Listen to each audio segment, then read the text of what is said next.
Welcome to लक्ष्य सेतु। आज है तारीख 18 दिसंबर 2025 और 18 दिसंबर से करंट अफेयर्स के जितने भी वीडियो बनेंगे आज हम इस वीडियो में डिस्कस करेंगे। तो चलिए स्टार्ट करते हैं। तो आज का पहला प्रश्न है, निम्न में से किस दिन हर साल भारत में पेंशनर्स दिवस मनाया जाता है? तो इसका आंसर हो जाएगा 17 दिसंबर। 17 दिसंबर को पेंशनर्स दिवस मनाया जाता है। ठीक है, तो चलिए आगे बढ़ते हैं। दिसंबर 2025 के जितने भी इम्पॉर्टेंट डेज अभी तक बीत चुके हैं उन पे हम लोग एक नज़र डाल लेते हैं। 1 दिसंबर को विश्व एड्स दिवस, बीएसएफ स्थापना दिवस, नागालैंड राज्य दिवस मनाया गया। 2 दिसंबर को अंतर्राष्ट्रीय दास्तां उन्मूलन दिवस, राष्ट्रीय प्रदूषण निवारण दिवस, विश्व कंप्यूटर साक्षरता दिवस मनाया गया। 3 दिसंबर को अंतर्राष्ट्रीय विकलांग दिवस मनाया गया। 4 दिसंबर को अंतर्राष्ट्रीय चीता दिवस, भारतीय नौसेना दिवस और अंतर्राष्ट्रीय बैंक दिवस मनाया गया। 5 दिसंबर को विश्व मृदा दिवस, अंतर्राष्ट्रीय स्वयंसेवक दिवस मनाया गया। 6 दिसंबर को महापरिनिर्वाण दिवस, राष्ट्रीय माइक्रोवेव ओवन दिवस मनाया गया। 7 दिसंबर को सशस्त्र सेना झंडा दिवस, अंतर्राष्ट्रीय नागरिक उड्डयन दिवस मनाया गया। 9 दिसंबर को अंतर्राष्ट्रीय भ्रष्टाचार विरोधी दिवस मनाया गया और 10 दिसंबर को अंतर्राष्ट्रीय मानवाधिकार दिवस मनाया गया। 11 दिसंबर को यूनिसेफ दिवस और अंतर्राष्ट्रीय पर्वत दिवस मनाया गया। 12 दिसंबर को अंतर्राष्ट्रीय सार्वभौमिक स्वास्थ्य कवरेज दिवस मनाया गया और 14 दिसंबर को राष्ट्रीय ऊर्जा संरक्षण दिवस। 15 दिसंबर को अंतर्राष्ट्रीय चाय दिवस और 16 दिसंबर को राष्ट्रीय विजय दिवस मनाया गया। तो चलिए आगे बढ़ते हैं। मैं आप लोगों से डेली रिक्वेस्ट कर रहा हूँ कि वीडियो को पूरा देखिए, जिससे कि जितने भी फैक्ट्स मैं डेली बताता हूँ वो आपके माइंड में सेट होते जाएं। तो चलिए आगे बढ़ते हैं नेक्स्ट क्वेश्चन की तरफ।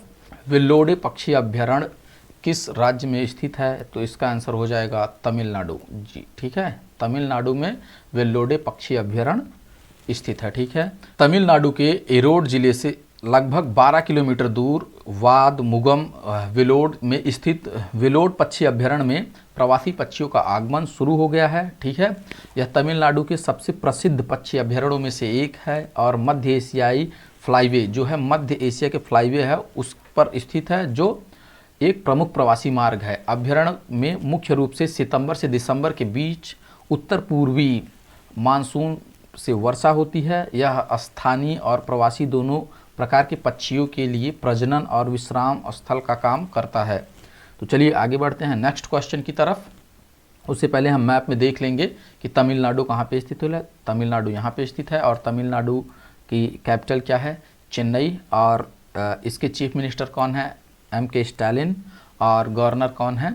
RN रवि। ठीक है, और यहाँ पे कुछ वाइल्ड लाइफ सेंचुरीज जो अभ्यारण्य हैं इन्हें हम देख लेते हैं, लेकिन इसके साथ और भी बहुत सारे हैं तो जिसे आप लोग सर्च करके लिख लेंगे। कुछ इंपॉर्टेंट है जो हम लोग यहाँ पे देख लेते हैं। तो सबसे पहला है मुदुमलाई राष्ट्रीय उद्यान और बागान अभ्यारण्य। ठीक है, उसके बाद है इंदिरा गांधी अनामलाई राष्ट्रीय उद्यान और प्राकृतिक उद्यान। ठीक है, और कलक्कड़ मुंगनथाई टाइगर रिजर्व है। ठीक है, और गिंडी राष्ट्रीय उद्यान है। मन्नार की खाड़ी समुद्र राष्ट्रीय उद्यान है। सत्यमंगलम टाइगर रिजर्व है। कौन सी है? वेदांतंगलम पक्षी अभ्यारण्य है। ठीक है, तो ये कुछ प्रमुख हैं, बाकी आप लोग नोट कर लेंगे। तो चलिए आगे बढ़ते हैं। हाल ही में भारत ने स्कॉर्पियन पनडुब्बियों के लिए किस देश के साथ सहमति पर हस्ताक्षर किए? तो इसका आंसर है ब्राज़ील।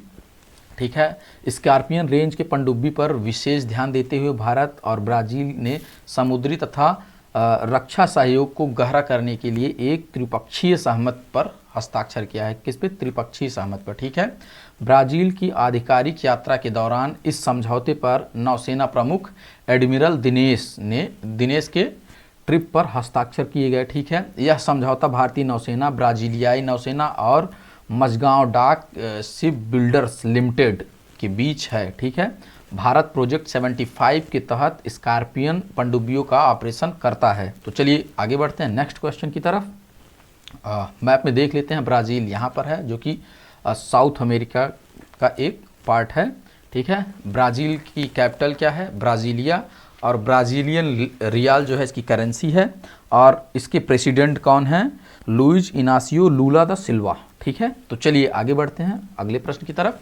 राष्ट्रपति भवन में परमवीर दीर्घा का उद्घाटन किसके द्वारा किया गया? तो इसका आंसर हो जाएगा राष्ट्रपति। ठीक है। परमवीर दीर्घा का उद्घाटन 16 दिसंबर 2025 विजय दिवस को हुआ।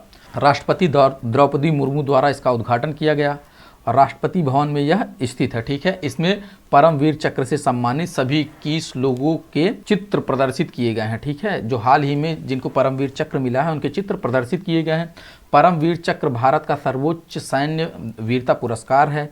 यह पहल औपनिवेशिक विरासत से दूर होकर राष्ट्रीय गौरव की ओर एक क्या है, बदलाव का एक प्रतीक है। ठीक है। चलिए आगे बढ़ते हैं अगले प्रश्न की तरफ। ऑस्कर 2026 में होम बाउंड को किस श्रेणी के लिए शॉर्टलिस्ट किया गया है? तो इसका आंसर हो जाएगा सर्वश्रेष्ठ अंतर्राष्ट्रीय फीचर फिल्म। ठीक है। होम बाउंड को सर्वश्रेष्ठ अंतर्राष्ट्रीय फीचर फिल्म के लिए शॉर्टलिस्ट किया गया है। इस फिल्म के निर्देशक कौन है? नीरज घायवान। ठीक है। और श्रेणी कौन सी है? सर्वश्रेष्ठ अंतर्राष्ट्रीय फीचर फिल्म, ये जैसे कि आपको बता ही दिया हूँ। और आयोजन जो है 98th है। इस ऑस्कर 2026 का 98th अकादमी पुरस्कार का आयोजन किया जा रहा है। ठीक है। चयनित फिल्मों की संख्या कितनी है? 15 है। और कुल मुख्य कलाकार ईशान खट्टर और विशाल जेठवा जी हैं। ठीक है। तो चलिए आगे बढ़ते हैं अगले प्रश्न की तरफ।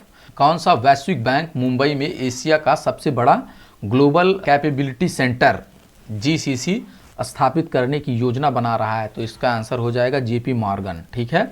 JP मॉर्गन मुंबई में एशिया का सबसे बड़ा GCC केंद्र स्थापित करेगा। यह कदम वित्त और प्रौद्योगिकी सेवाओं में भारत की ताकत को उजागर करता है। ठीक है। इस परियोजना में बड़े पैमाने पर कुशल रोजगार सृजित होंगे और भारत GCC देशों के लिए एक वैश्विक केंद्र के रूप में उभर रहा है।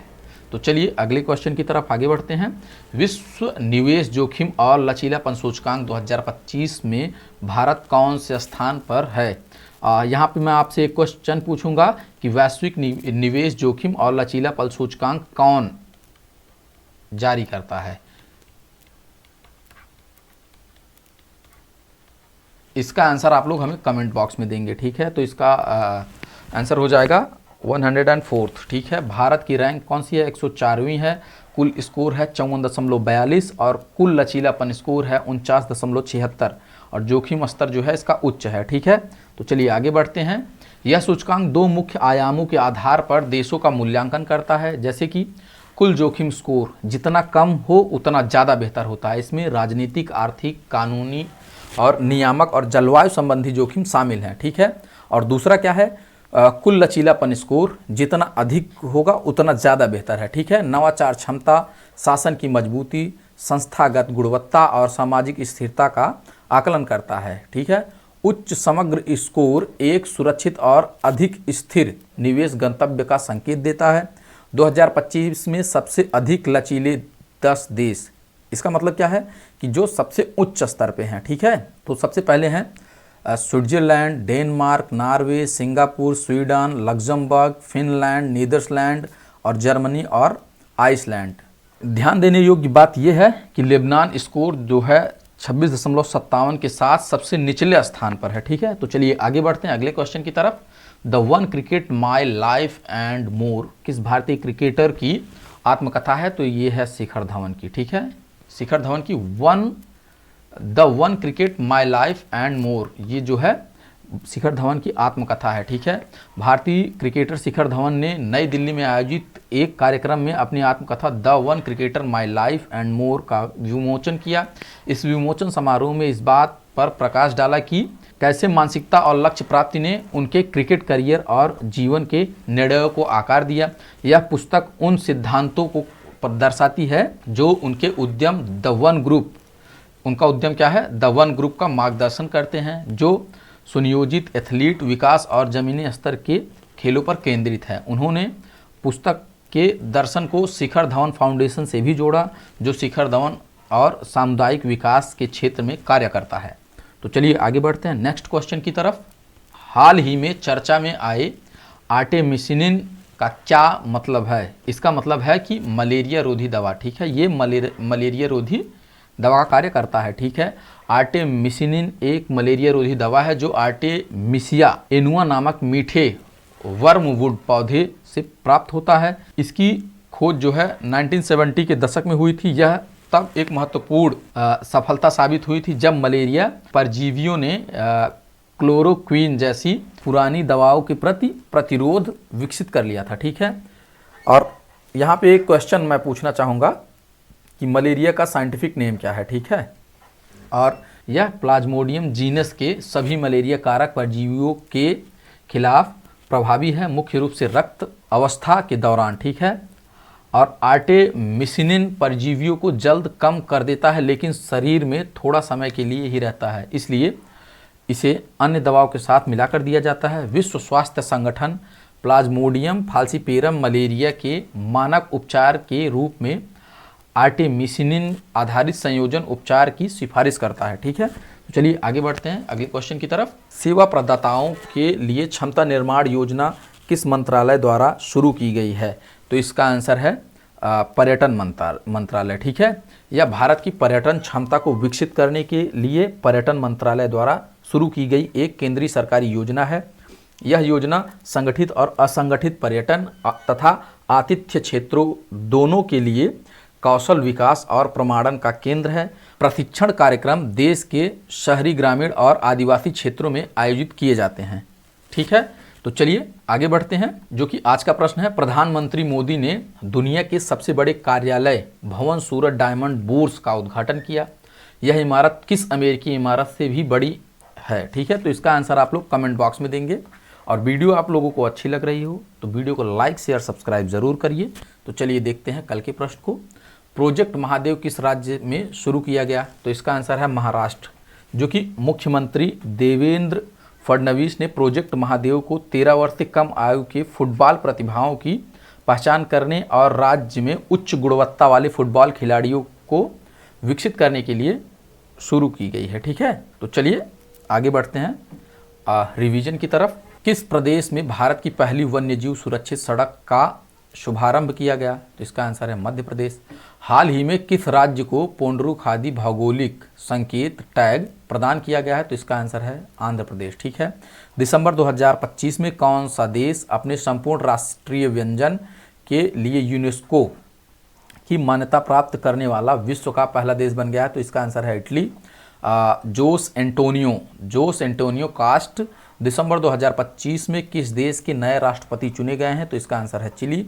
हाल ही में खबरों में छाए डेथ वैली नेशनल पार्क किस देश में स्थित है? तो संयुक्त राज्य अमेरिका में। ठीक है, NCAER को मुख्य रूप से किस नाम से जाना जाता है? तो भारत का सबसे पुराना और अग्रणी आर्थिक नीति थिंक टैंक के नाम से जाना जाता है। किस राज्य सरकार ने नागरिकों को कल्याणकारी योजना की जानकारी आसानी से उपलब्ध कराने के लिए मेरी योजना पोर्टल शुरू किया है? तो इसका आंसर है उत्तराखंड। निम्न में से कौन इंडियन मिलिट्री एकेडमी से ग्रेजुएट होने वाली पहली महिला अधिकारी बन गई हैं? तो इसका आंसर है साई जाधव।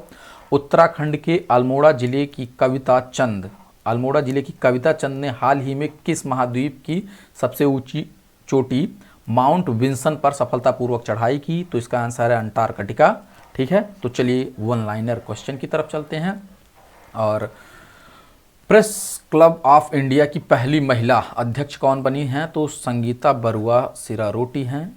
ठीक है, तो चलिए दूसरे क्वेश्चन की तरफ चलते हैं। माइक्रो प्रोसेस डेवलपमेंट प्रोग्राम के तहत centre for development of advanced computing द्वारा विकसित भारत के पहले स्वदेशी 1.0 gigahertz 64 bit dual core micro processor का क्या नाम है? तो इसका नाम है ध्रुव 64। ठीक है, नवंबर महीने के लिए ICC महिला प्लेयर ऑफ द मंथ पुरस्कार किसने जीता? तो इसका आंसर हो जाएगा सैफाली वर्मा। सांस्कृतिक मंत्रालय ने ज्ञान भारत मिशन के तहत भारत का पहला योग और आयुर्वेद आधारित क्लस्टर सेंटर किसे घोषित किया है? तो इसका आंसर है पतंजलि यूनिवर्सिटी। ठीक है, और समनुरु शिव शंकरप्पा कौन थे जिनका निधन 95 साल की उम्र में हो गया? तो वो एक राजनेता थे। ठीक है, भारत आर्टिफिशियल इंटेलिजेंस में दुनिया का कौन सा सबसे बड़ा प्रतिस्पर्धी देश बन गया? तो वो तीसरा है।